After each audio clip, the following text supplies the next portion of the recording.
Wato har yanzu ana ci gaba da kai ruwa rana musamman akan Strait Hormuz. Mai abu ya rantse mara abu ya rantse.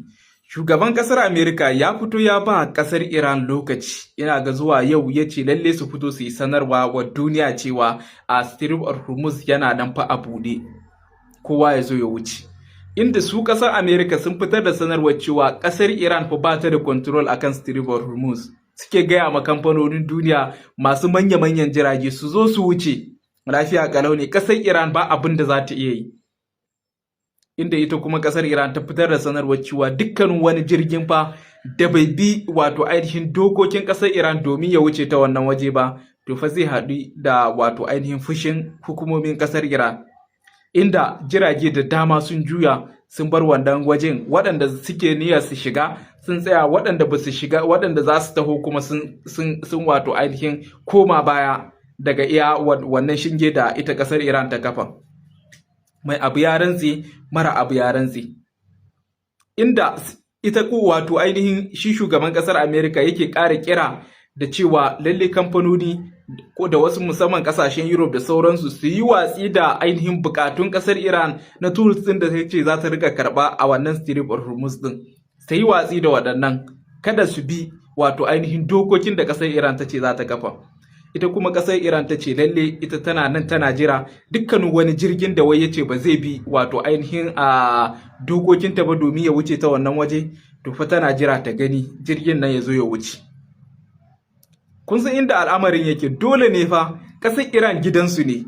Jama'a dole ne kasar Iran ko Amerika tana so ko ba ta so, kasar Iran sai ta ci gaba da controlling din Strait Hormuz, ta ci gaba da karban kuɗi kamar yadda take a baya. Saboda me kasashe an riga an samu kwakwalwarsu cewa ka wuce lafiya, zaman ka lafiya ka wuce ta wannan wajen shine ka bi dokokin kasar wato ainihin Iran. Idan ka bi dokokin kasar Amerika za a rakauka ne da jirgi, sannan kuma ba ka da garantin cewa kasar Iran ba za ta farmake ka, kai za ma ta farmake ka matukar ba ka bi wato ainihin dokokinta ba. Amma idan ka bi dokokin kasar wato ainihin Iran ka taho, ita kuma kasar Amerika kana da tabbacin cewa kasar Amerika ba za ta kai mahari ba. Kun gani? To dole ne mutane su rika biyan waɗannan kuɗaɗen da kasar Iran ta ce a biya domin su wuce. Mai abu ya rantse mara abu ya rantse.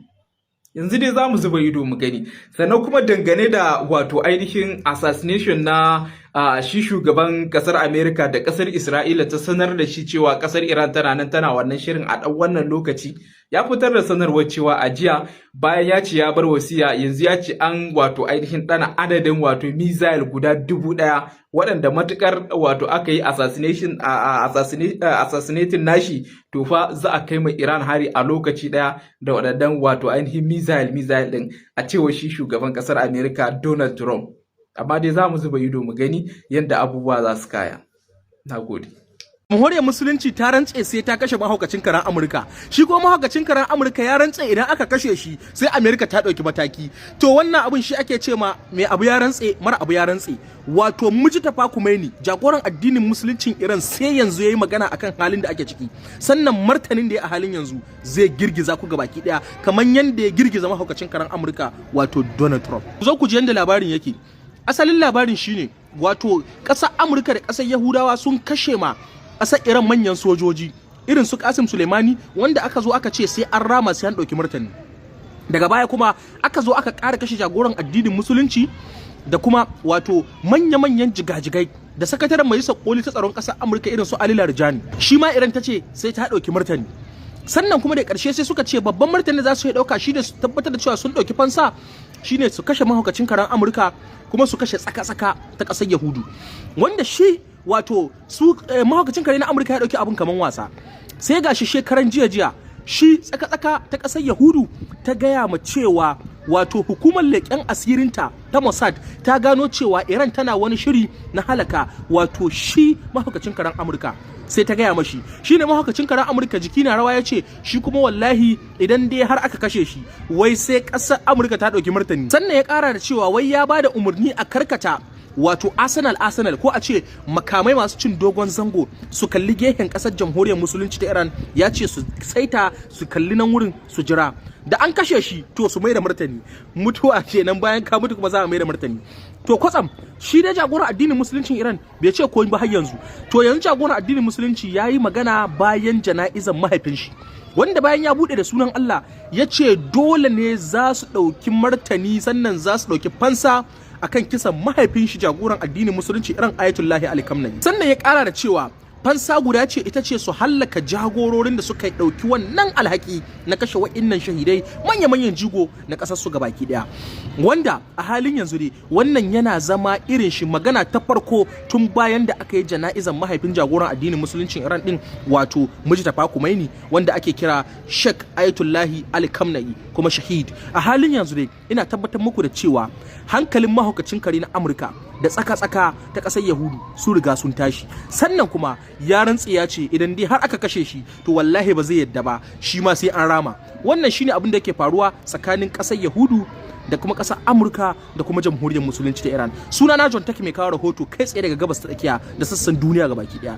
Shin wannan labarin ya kuka ji shi? Mai abu ya rantse, mara abu shi ma ya rantse. Allah ubangiji ya ba jamhuriyar musulunci nasara, Allah ya cika mata kyawun nufinta, sannan kuma Allah ya kare ta daga sharrin waɗanda suke kulla mata wani shari na gida da na waje da makota. Suna na John Take mai kawo rahoto kai tsaye daga gabas tsakiya da sassan duniya gabaki daya.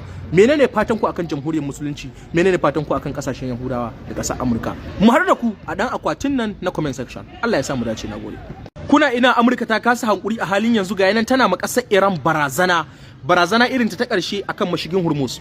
Wato fadar White House ta ƙasar Amurka ta fitar da wata masaniya da ta ce idan dai har ƙasar Iran ta sake bari aka farmaki wani jirgin ruwa a cikin mashigin Hormuz ko a yankin nan na Arabian Sea, kuma aka gano cewa akwai sa hannun gwamnatin ƙasar Iran da yin wannan al'amari, to ita ƙasar Washington za ta tabbatar da cewa ta kai mummunan hare-hare zuwa ga wato tashoshin lantarki da kuma kayan amfanin al'umma, musamman ma kayan gwamnati na ƙasar Iran.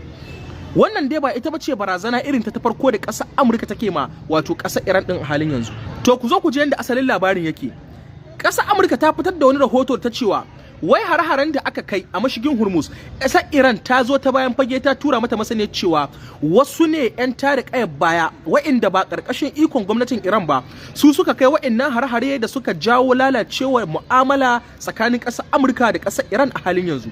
Kamar yadda kuka sani dai kwanaki 4 da suka wuce an kai hare-hare a yankin mashigin Hormuz, wanda ita ƙasar Iran take zargin Amurka ta kai mata hari, wanda ita ma Amurka take zargin Iran wai ta tayar da alƙawari ta kai ma jiragen ruwa guda biyu hari, wanda ita kuma Iran sai ta je ƙarƙashin ƙasa take gaya ma Amurka cewa ba ita kai harin nan ba, akwai wasu 'yan ta'adda a wannan yanki na cikin ƙasar ta jamhuriyar musulunci ta Iran waɗanda ba ƙarƙashin gwamnati ba, wato ba da miyan bakin gwamnatin Iran aka kai wannan harare ba, amma dai wannan zuƙi ta mallace ta ƙasar wato Amurka, wanda ta ce wai a ƙarƙashin ƙasa Iran tana ba ta haƙuri, sannan kuma a fili ita Iran din tana nuna kamar tana yaƙar ƙasar wato Amerika ne a halin yanzu, wanda kun sani na sani wannan ba abun kunya bane a wurin Amurka ta shirya irin wannan ƙarya domin kawai ta burge duniya ko ta tabbatar da cewa tana da wata izza. To ba shi ba, a halin yanzu dai Washington ta tabbatar mata Tehran da cewa idan dai har aka ƙara farmakar wani jirgin 'yan kasuwa a yankin na wato mashigin Hormuz, to za ta tabbatar da kaddamar da muggan har-haren da innanaha wa'inda za ta kai a abubuwan da suka shafi gwamnati, tun daga gadoji